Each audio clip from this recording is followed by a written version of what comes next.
आता आपल्या आवडत्या मालिकेचे संपूर्ण भाग मालिका प्रसारित झाल्यानंतर लगेचच पाहू शकता फक्त सन नेक्स्ट वर. भारतातील प्रेक्षकांसाठी मोफत सेवा.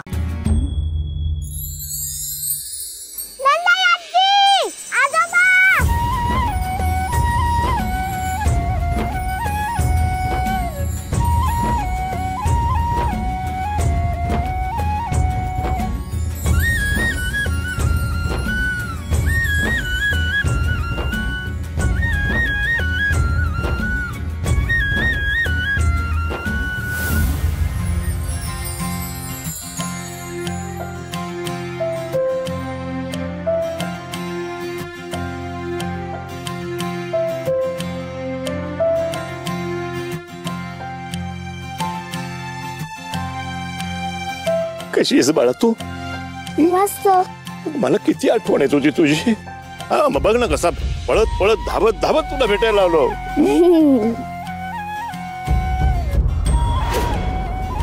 बेटा तू आमच्यावर रागवली नाहीयेस ना? हो, गुणाची आहे आपली बिट्टी, शहाणी आणि समजूतदार. आता कळलं वय हे. 6 महिने वाऱ्यावर सोडून दिली तेव्हा नव्हती का गुणाची?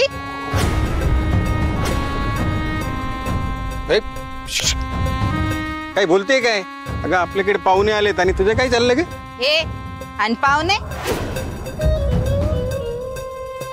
बिचाऱ्या पोरींना 6 महिने रस्त्यावर खस्ता खायला सोडून दिलं आणि आता आले प्रेम दाखवायला. आता कसा पुळका आला? हा, घरकामाला बाई मिळत नसेल ना म्हणून आले या मेडला घ्यायला. ए चंद्रिका, काय बोलतेस? तुम्ही गप्प बसा हो. हे आले वर तोंड करून आणि तुम्ही त्यांचं स्वागत करताय. तुमच्या लाडक्या गौरीला यांनी त्रास दिलाय माहित नाही का तुम्हाला? यांचा पाहुणचार करायचा का तुम्हाला? यांना इथं उभं पण केलं नाही पाहिजे.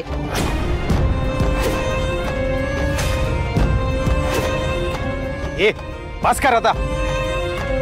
म्हणी बंद कर तुझी ही वायफळ बडबड. जा आपलं आपलं काम कर. ज्यांना बोलायला पाहिजे त्यांच्या समोर तोंड शिवलं तुमचं आणि मला गप करताय का तुम्ही? आपण इथं आणून सांभाळलं नसतं तर काय झालं असतं या दोघींचं? या लोकांना स्वतःचा फायदा दिसतो फक्त.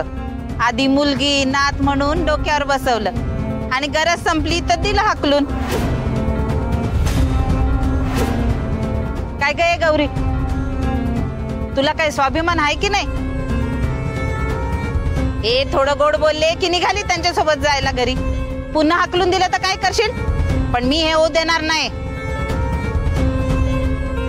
मीच त्यांना हाकलून देईन. हो चालते माहित ना. ए चंद्रे जरा गप्प बस. मी का गप्प बसायचं? मी काय चुकीचं बोलते? रोज माझ्या हातनं यांना जेव खाऊ घालते मी. यांचं चांगलं व्हावं म्हणूनच बोलते. काय गे बिट्टी, तुझी आई डोक्यावर पडलीये पण तू तर हुशार आहेस ना? हे आजी दादा 2 दिवसाचे आहेत फक्त, मग पुन्हा फेकतील तुम्हाला वाऱ्यावर.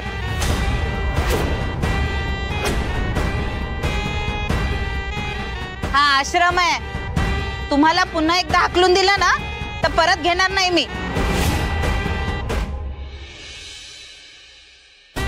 आत्ताच्या आत्ता यांना इथं हाकलून.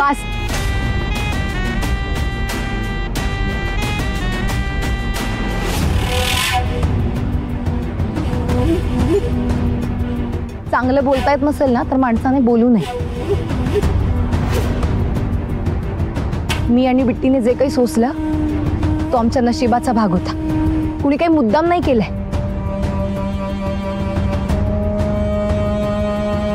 आणि तसंही जे काही घडलं ना त्याच्याशी तुमचा काहीच संबंध नाही. माझ्या माणसांना बोलायचा तुम्हाला काही अधिकार नाहीये. मला काय धाड भरलीये? तुमच्यावर पुन्हा रस्त्यावर झोपायची वेळ येऊ नये म्हणून बोलते मी. आठवतंय ना तुम्ही 2 दिवस बाकावर झोपल्या, उपाशी होत्या.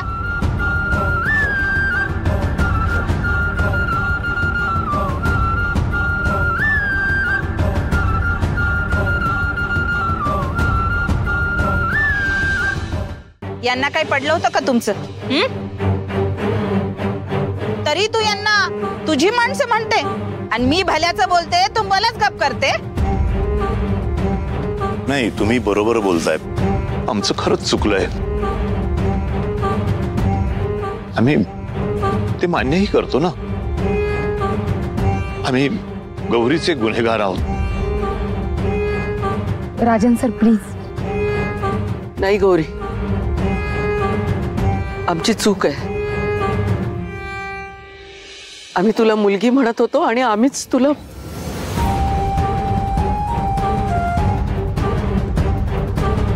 तुम्ही आमच्या मुलीला आधार दिलात, तिला सांभाळलं. तुमचे आभार कसे मानायचे नाही कळत आम्हाला. मला आभार बिभार नकोय, पण पुन्हा हिच्या आयुष्याचा खेळ खंडोबा करू नका म्हणजे झालं. जगतीये इथं ती, चांगलं चाललंय तिचं. आता तिच्या वाटेला जाऊ नका. हा आश्रम आहे, लॉज नाही. थोडे दिवस अनाथ झाले आणि राहायला आले. घर मिळालं आणि गेले. तुम्ही जर परत हकललं तर घेणार नाही मी हिला आश्रमात. ती वेळ त्यांच्यावर पुन्हा कधीच येणार नाही. ते त्यांचं घर आहे, त्यांना इथे यायची गरज नाही लागणार. आणि ह्या आधी जी चूक झाली ती पुन्हा होणार नाही. मग आधी कशी? बस चंद्रक्का, तुम्हाला माझी अचानक कशी काय काळजी वाटायला लागली हेच कळत नाहीये मला. आणि असंही माझा विश्वास आहे यांच्यावर. गैरसमज कुठे होत नाहीत, प्रत्येक कुटुंबात होतात. पण त्या कुटुंबाचा पाया प्रेमामुळे भक्कम असेल ना, तर ते गैरसमज दूरही होतात.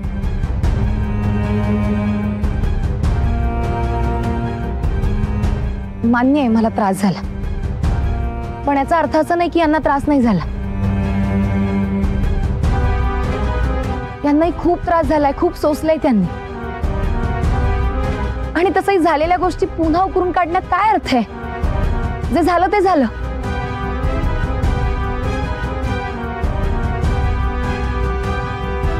मला माझ्या नशिबाने सगळा आनंद पुन्हा मिळतोय. तो आनंद मला भरभरून घ्यायचा आहे.